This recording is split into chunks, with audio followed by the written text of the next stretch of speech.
You know the expression, cool as a cucumber? This is cool as a zucchini pasta. We're going to start the pasta, though, because it's a very quick cooking dish. And these orecchiette are very dense, and they actually take quite a bit of time to cook up. Always put a mug next to the pot that you're cooking your dry pastas in, so we can reserve a little of that starchy liquid to marry the sauce. The pan, we started with olive oil. 4 turns of the pan, coat the bottom of the pan with the EVOO. Add an onion, cooking over moderate heat with a little salt and pepper. Then we're going to add in a few cloves of garlic, thinly sliced. Whoops, shaved polythin. A little fresh thyme or a couple teaspoons of dried thyme if you prefer. I just spilled my red pepper all over the counter. We're not going to put that much in. About a teaspoon or about a third of a palmful of crushed red pepper to balance the sweetness of the fresh ricotta cheese we're going to add to this dish.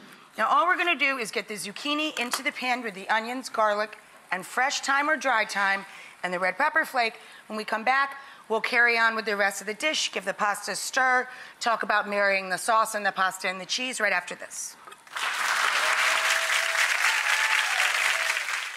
Okay, guys, now to our zucchini that's cooking out with our beautiful sweet onion, spicy red chili flakes, and lots of garlic, and fresh or dried thyme. We're going to add the zest of 1 lemon. We'll finish with a little juice of the lemon. We're going to now add a little white wine. Just like this. Roll this guy up like that. And it makes like a basil confetti. The most important part is coming up next. I'm going to drain the pasta, get the starchy cooking water, and we come back, we'll marry the ricotta, the grated cheese, and the pasta and the zucchini all together right after this.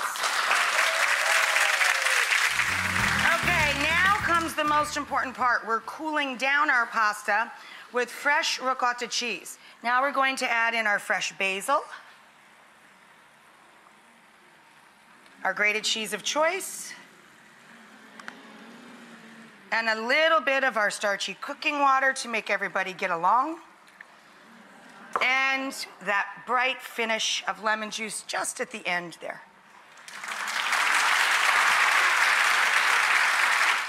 You want all of it to taste good, don't you? So you mix all of it together. Oh, my God.